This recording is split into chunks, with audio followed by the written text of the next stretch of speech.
तो आवाज समाचार के स्पेशल एडिशन की शुरुआत करते हैं स्पेशल खबर के साथ। लोकसभा चुनाव से पहले हम आपके लिए लेकर आ गए हैं देश का सबसे बड़ा ओपिनियन पोल। इस मेगा ओपिनियन पोल से यह साफ हो जाएगा कि देश की जनता के मन में क्या है। न्यूज 18 ने अपने इस मेगा ओपिनियन पोल में देश के 21 राज्यों के आंकड़े जुटाए हैं। इन 21 राज्यों की 518 लोकसभा सीटों को कवर किया गया है, यानी हमारी टीम 95% लोकसभा सीटों तक गई है। यह सर्वे 12 फरवरी से 1 मार्च के बीच किया गया है। हमने 1,18,000 लोगों की राय ली है। हर लोकसभा क्षेत्र की कम से कम 3 विधानसभा सीटों तक हम पहुंचे हैं। देश भर में 11 स्थानीय भाषाओं में सर्वे किया गया है। लोगों से सीधा संवाद करके उनकी राय ली गई है। हर इंटरव्यू को जियो टैग किया गया, यानी ये वही हुआ है जहां इसे होना चाहिए था। तो आइए अब एक एक कर हम आपको बताते हैं इस पोल के नतीजे। कुछ आपकी स्क्रीन पर भी आ रहे हैं। सबसे पहले बात होगी बिहार की। बिहार के ओपिनियन पोल में एनडीए को बम्पर सीटें मिलने का अनुमान है। बिहार की 40 में से 38 सीटें एनडीए को मिल सकती हैं। तो बिहार में इंडिया अलायंस को बड़ा झटका लगता हुआ दिख रहा है। उन्हें सिर्फ 2 सीटें मिल सकती हैं। वहीं एनडीए को 58% वोट शेयर, तो इंडिया गठबंधन को 28% वोट शेयर मिलने का अनुमान है। हालांकि अन्य के खाते में 14% वोट जाने का अनुमान है। तो यह हुई बिहार की बात। अब थोड़ा इस पर खुलकर करते हैं विस्तार से चर्चा। मेरे साथ स्टूडियोज में मौजूद है हमारे एग्जीक्यूटिव एडिटर नीरज बाजपेयी और हमारे पॉलिटिकल एडिटर भी मैं कहूं नीरज बाजपेयी। तो नीरज जी, बिहार का ये अनुमान आ रहा है इस सर्वे के मुताबिक। अब बिहार क्योंकि ऐसा राज्य जिसमें काफी अभी उथल पुथल हुई राजनीतिक, तो क्या आज से 3 महीने पहले हम ये सर्वे कराते तब भी यही नतीजा निकल कर आता, या ये जो नए राजनीतिक समीकरण बिहार में अब बन गए हैं उसके बाद ये नंबर्स दिख रहे हैं? निश्चित तौर पे जो नया समीकरण बना है नीतीश के आने के बाद, उससे पूरा गेम बदल गया है। क्योंकि नीतीश और राष्ट्रीय जनता दल यानी तेजस्वी और नीतीश का जो कॉम्बो था वो ज़्यादा स्ट्रांग होता, लेकिन वो परिस्थितियां बदल गई हैं। इसलिए आपको ये परिणाम देखने को मिल रहा है। 38% और वोट शेयर 58%, ये बहुत बड़ा वोट शेयर है। अगर ये वोट शेयर इवनली स्प्रेड होता तो ये पूरी 40 सीटें होती। लेकिन चूंकि मुझे ऐसा लग रहा है कि बहुत सारी सीटों में बहुत हैवी मार्जिन से जीत रहे होंगे एनडीए वाले, उसकी वजह से वोट परसेंटेज तो 58 है, लेकिन सीट 2 कम है। पिछली बार 39 सीटें जीते थे, 1 सीट सिर्फ कांग्रेस ने जीती थी। इस बार 38 आ रही हैं और अभी भी दोनों तरफ के सीट शेयरिंग हुए नहीं है पूरी तरीके से। सूत्रों के हवाले से कई खबरें चल रही हैं, लेकिन अभी तक सीट शेयरिंग हुई नहीं है। मुझे लगता है सीट शेयरिंग के बाद तस्वीर थोड़ी और चेंज होगी, क्योंकि बहुत सारे दल वहाँ पे हैं जिनको सीटें मिली हैं।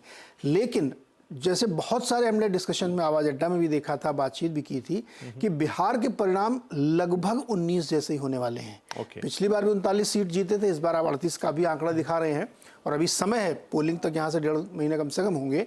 तो मुझे लगता है कि ये आंकड़ा उसी तरफ दिशा रहा है। दूसरा, जो नीतीश जी का आना हुआ है ना, अब कुछ लोग ये कह रहे हैं कि नीतीश का अपना उतना से नहीं रह गया है, उन बहुत बार आए गए, तो उनकी अपनी पर्सनल ब्रांडिंग भले ही थोड़ी कमजोर हुई हो, लेकिन वो जो वोट परसेंटेज है उनका, वो इसमें कन्वर्ट हुआ और परिणाम आपके सामने दिख रहा है।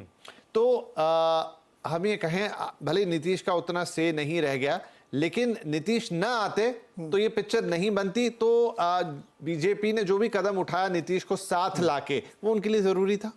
बिल्कुल ज़रूरी था और इसीलिए कदम उठाया गया। देखिए, नीतीश को लाने का मकसद यही था कि आप बिहार थोड़ा ट्रिकी राज्य बन जाता। बिहार का जो डेडली कॉम्बो बन गया था नीतीश के जाने के बाद, उसमें एनडीए को बहुत दिक्कत होने वाली थी, क्योंकि उनके साथ जो छोटे दल जुड़ रहे थे, रामविलास पासवान के दोनों फैक्शन, उपेंद्र कुशवाहा, हम मांझी वाली पार्टी, ये बहुत छोटे छोटे दल हैं, इससे बात बनती नहीं। लेकिन नीतीश के आने के बाद बात पूरी बन गई। फिर वही पुराना वाला कॉम्बो बन गया जिसपे 19 जीते थे। एक चीज़ यहाँ ध्यान रखिए, देखिए इस बार एनडीए एक सीट के लिए पूरा ध्यान और फाइट कर रही है। बहुत ही इंटरेस्टिंग चीज़ ये है कि पिछली बार और इस बार में फ़र्क ये है कि बीजेपी ने जो कि अपना टारगेट बहुत ऊंचे सेट कर लिया है, उस टारगेट को अचीव करने के लिए आपको एक सीट, एक उम्मीदवार, इवन आप देखिए रामविलास पासवान के 2 गुट हो गए चाचा भतीजे के, उन दोनों से भी लगातार बात चल रही है। खबरें ये हो सकता है कि पशुपति पारस पासवान को एक भी सीट न मिले जी, उनको कोई दूसरा एडजस्टमेंट मिले कि राज्य सरकार में उनको मंत्री बना दिया जाएगा और 5 की 5 सीटें तेजस्वी, इनको चिराग पासवान को मिल जाएं। फिर भी वो जा नहीं सकता वो फैक्शन, वो साथ में रहे, क्योंकि एक एक वोट मैटर कर रहा है इस समय। तब ये परिणाम आएंगे आपके सामने, क्योंकि टारगेट बहुत ऊंचा सेट किया। तो मुझे लगता है कि नीतीश के आने का डेफिनेटली फायदा हुआ है। ठीक है, आखिरी सवाल बिहार पे कि ये जो इंडिया गठबंधन को 2 सीटें दिख रही हैं, तो क्या इसमें भी रद्दोबदल हो सकता है? देखिए, अब चुनाव है, कहीं भी कुछ भी हो सकता है, अंतिम परिणाम की हम लोग प्रेडिक्शन नहीं कर सकते, लेकिन जो मूड ऑफ द नेशन है, देखिए, बहुत ईमानदारी स्वीकार करना चाहिए। इसमें ये लाग लपेट वाली बात नहीं है। आप खुद निकल के देखिए, हम लोगों ने तो ये सर्वे किया है, किसी से भी आप बात करिए तो लार्जली बेंड उधर ही है। तो ये जो परिणाम है बहुत बदलने वाला नहीं है, ये बल्कि 39 हो सकता है, कोई बड़ी बात नहीं इसमें। अब ये 2 सीटें वो इसलिए हो सकती क्योंकि कई जगहों पर टैक्टिकल वोटिंग होगी। जो सीमांचल के राज्य हैं, जहाँ किशनगंज जैसे पूर्णिया है, अररिया है, उस इलाकों में हो सकता है कि टैक्टिकल वोटिंग हो जाए तो ये 2 सीटें निकल जाएं, क्योंकि तेजस्वी बहुत मेहनत भी कर रहे हैं। लेकिन लार्जली परिणाम बदलने वाला नहीं है। मुझे लगता है कि मूड तो इस समय उत्तर भारत में कम से कम बहुत रोबस्ट है।